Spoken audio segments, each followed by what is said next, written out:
Among the things I collect are microphones.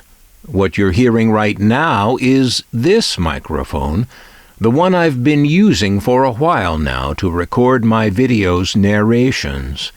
Today we're going to look at and hear other vintage microphones and hear how different they sound.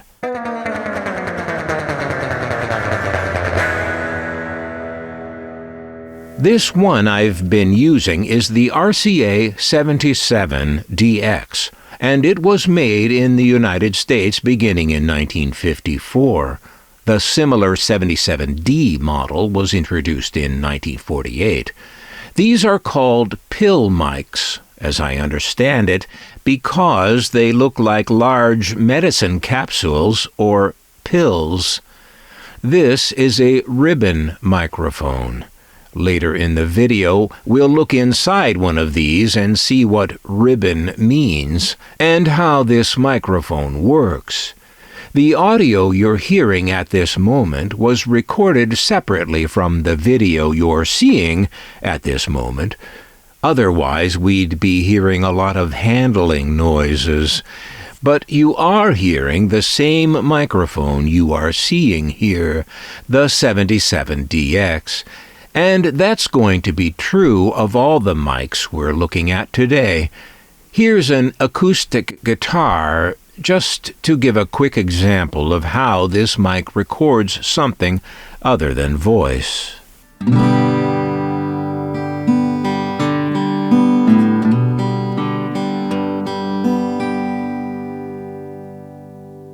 This is the microphone you're hearing now. And it's pretty tinny sounding, I'll bet. This is an Astatic N30 crystal microphone. I started collecting microphones back when I was a kid, and this was one of the first I found. Mics like this you'd find in thrift stores or junk shops for $1 or so. They'd be cast-offs from cheap public address systems, or from shortwave or CB radio operators who had upgraded their gear. Dispatchers would use these kinds of mics, or you'd see them used in a store for announcements, blue light specials, and clean up on aisle 4, and all that. The frequency range of this mic is quite limited as it's designed mainly for voice, not really for any kind of music recording. Crystal microphones are perhaps the cheapest category of microphones. Let's hear how this one sounds. Well, it's a thin sound, but quite crisp.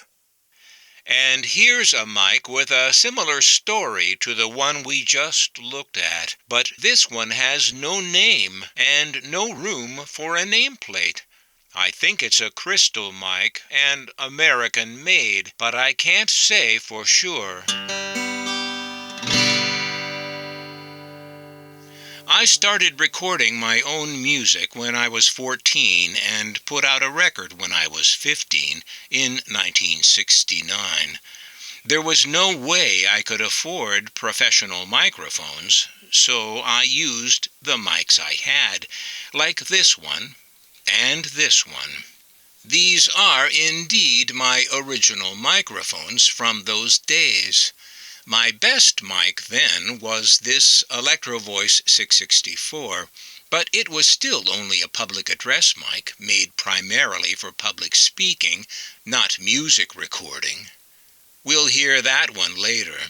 So with nothing but cheap mics, I hit upon the idea of making records that were deliberately tinny and sounded old-fashioned. I just embraced what I had to work with. And there had been a recent hit record at the time, in 1967, Winchester Cathedral, that had an old-fashioned 1930s kind of sound, too. So that validated for me that what I was doing was an okay thing to do. Here's a snippet of my first record.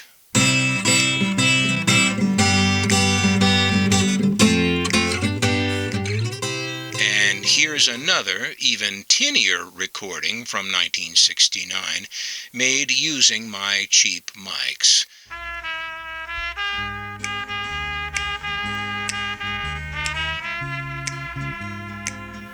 Now, if this sounds to you like a really stupid idea, making old-timey records in the 1960s, let me point out that the 1967 Grammy Award for Best Rock and Roll Recording went that year not to runners-up Good Vibrations by the Beach Boys, or Cherish by the Association, or Last Train to Clarksville by the Monkees.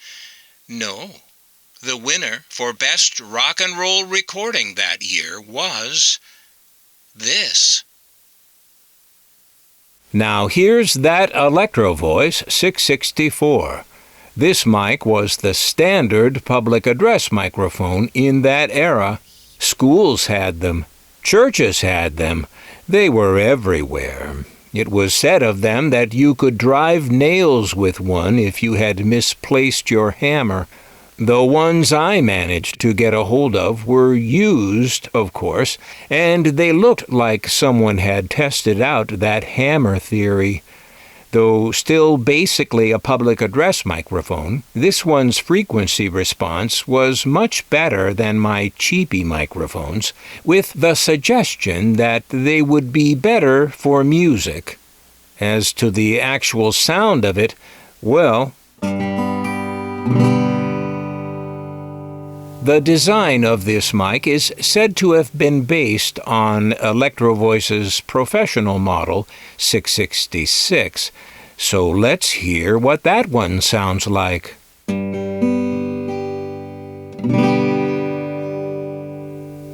Okay, that and this narration is the Electro Voice 666.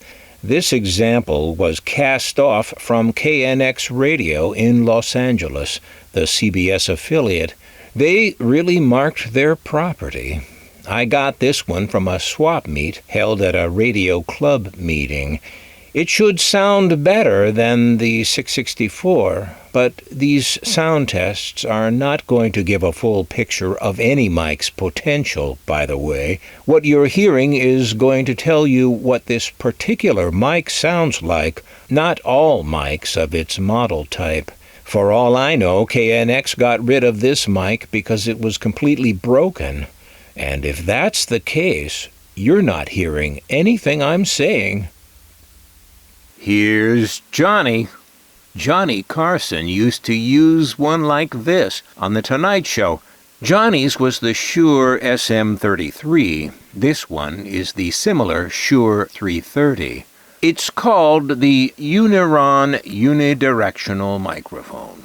Earlier, Johnny had used an RCA 77DX, but the Shure is the microphone I remember best, sitting on Johnny's desk through most of his tenure at The Tonight Show, as he chatted up the visiting talent.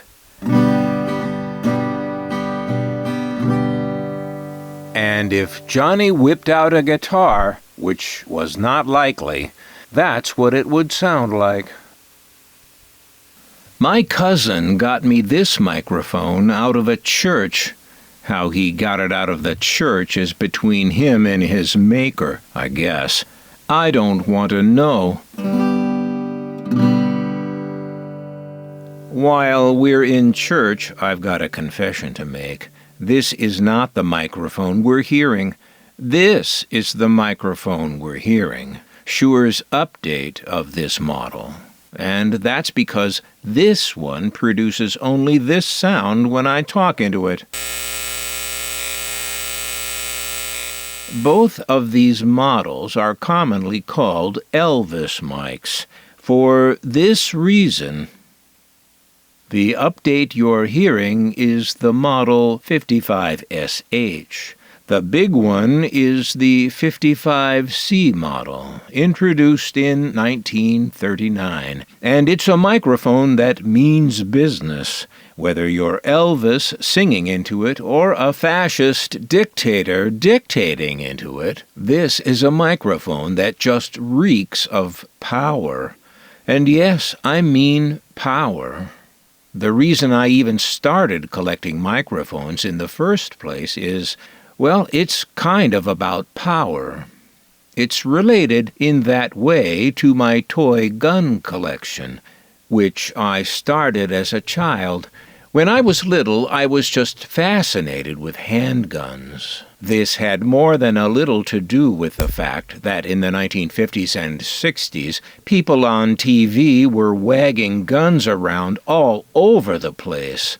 I don't know how people can still debate with a straight face whether or not kids are influenced by what they see on TV or video screens.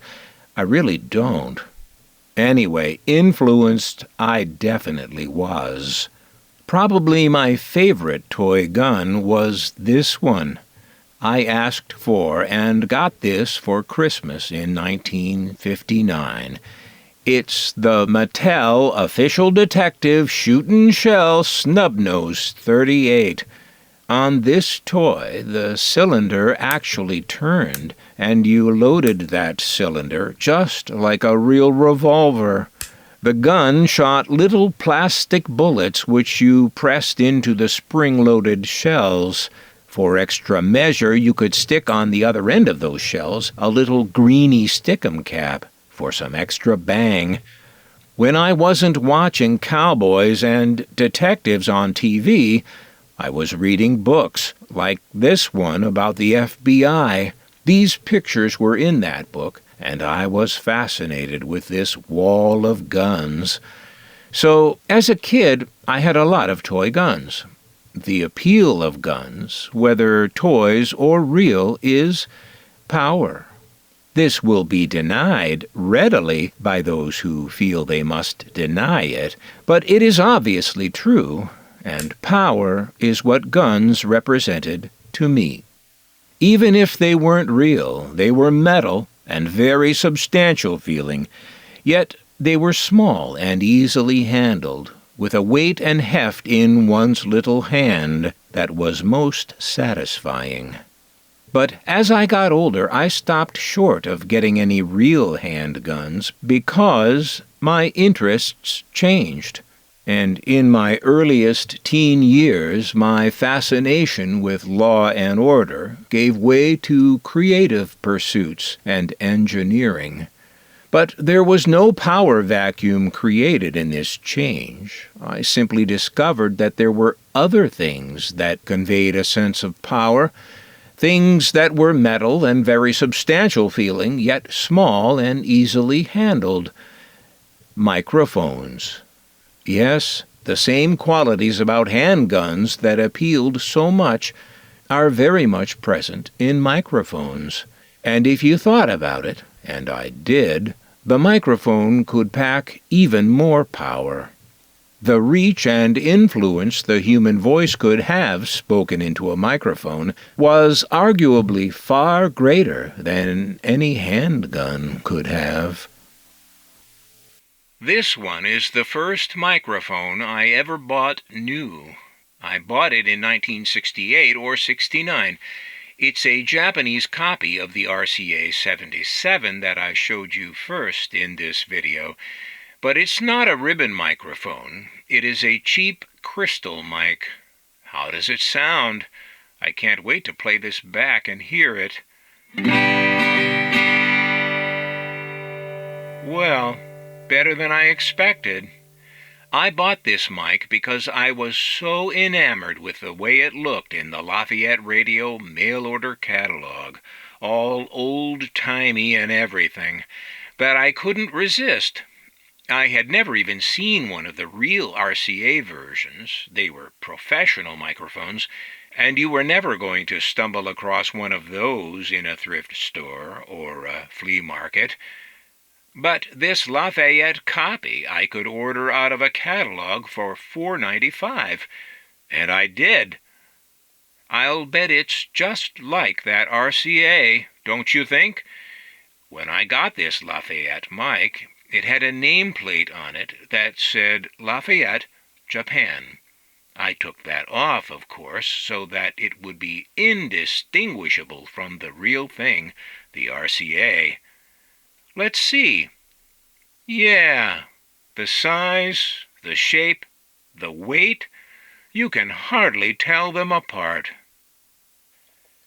And here I am in 1971, hamming it up in my home studio with my Lafayette Studio crystal microphone. I'm back on the RCA 77DX now because the next mic, sadly, doesn't work.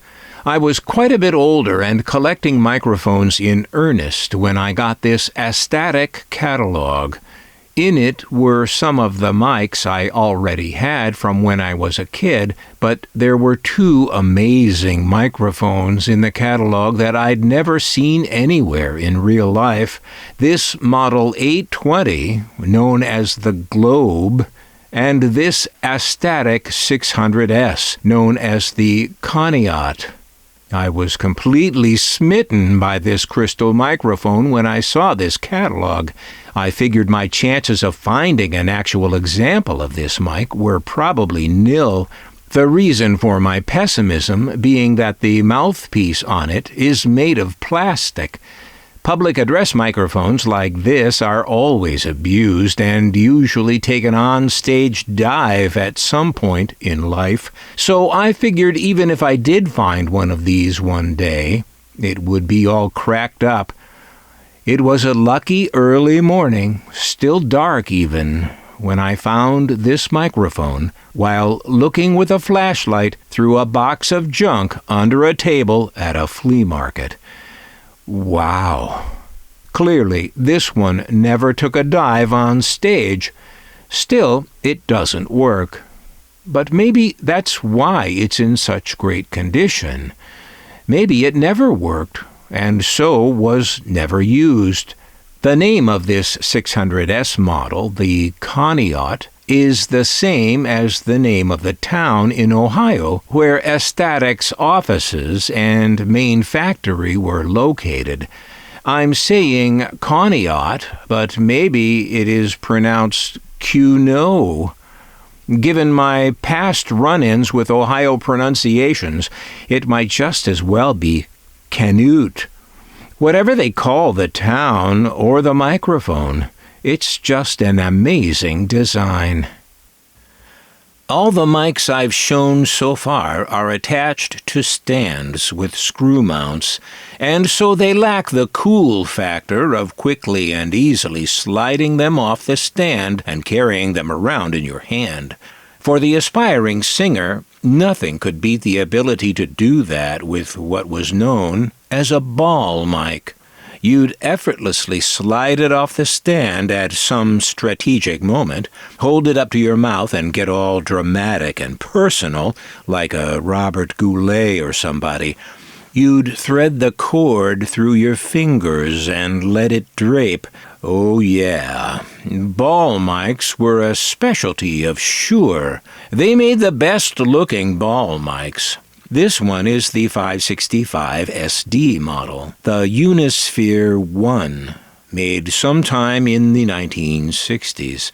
You are sure going to look cooler wagging one of these around on stage than you will with its closest competitor, the Electro Voice 664, which, you remember, you can pound nails with, but you can't get it off the stand and strut around on stage with it. Well, you could detach it from the stand, but you'd have to stand there and awkwardly unscrew the thing.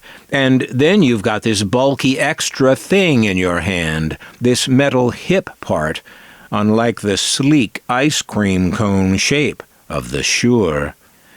Here are a couple of old pictures of me at my coolest with this Shure ball mic. I'm on the right in this picture with my white tie and those stupid plastic glasses my mother made me wear. And here, well, a much better picture and glasses. I wish I still had that shirt and that hair.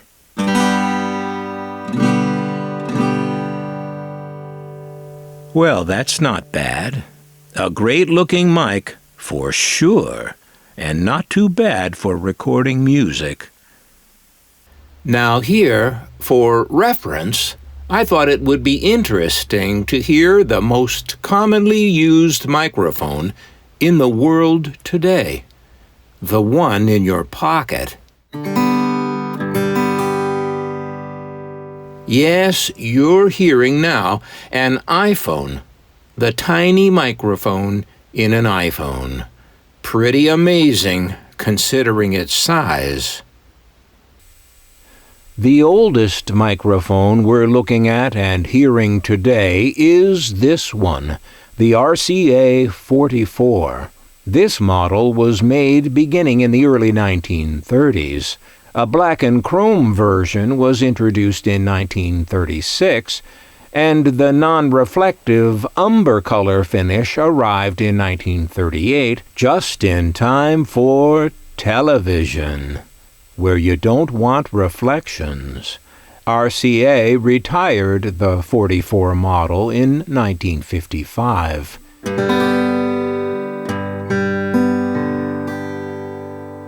Like the RCA 77 we looked at earlier, the 44 is a ribbon microphone, also known as a velocity microphone.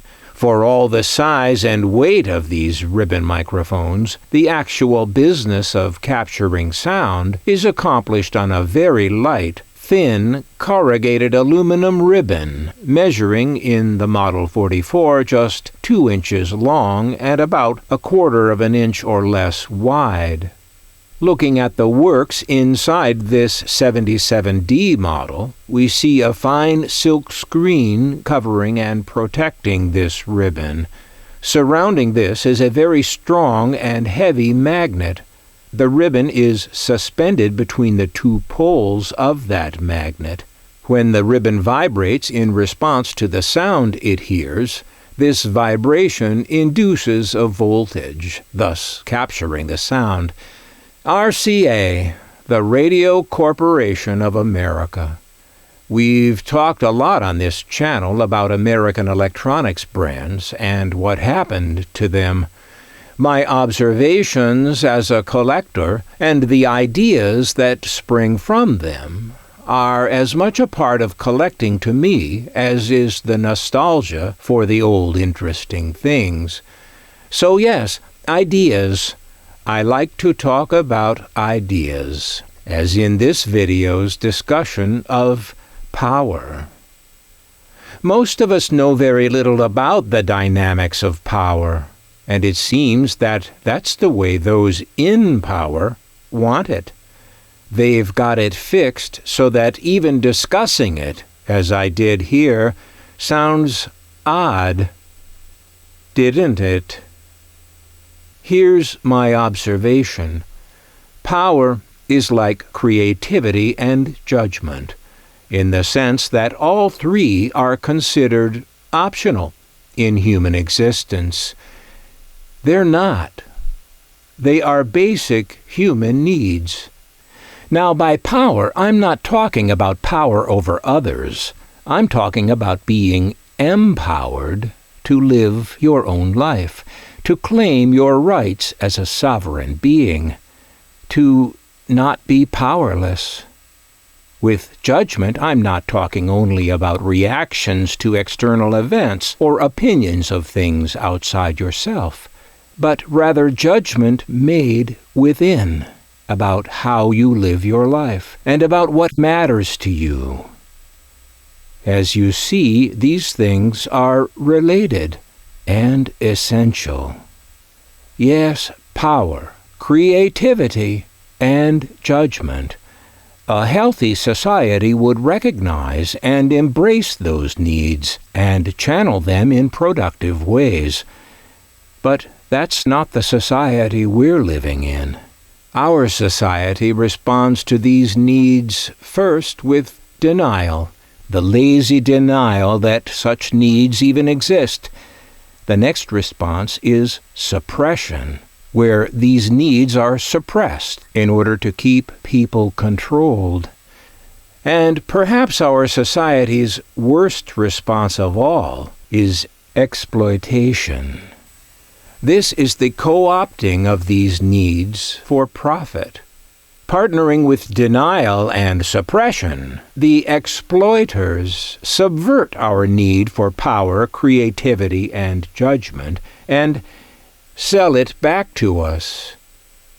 This is how so many of us have come to believe that driving a fast car is power, that playing a video game is creativity, and that writing an Amazon review is judgment.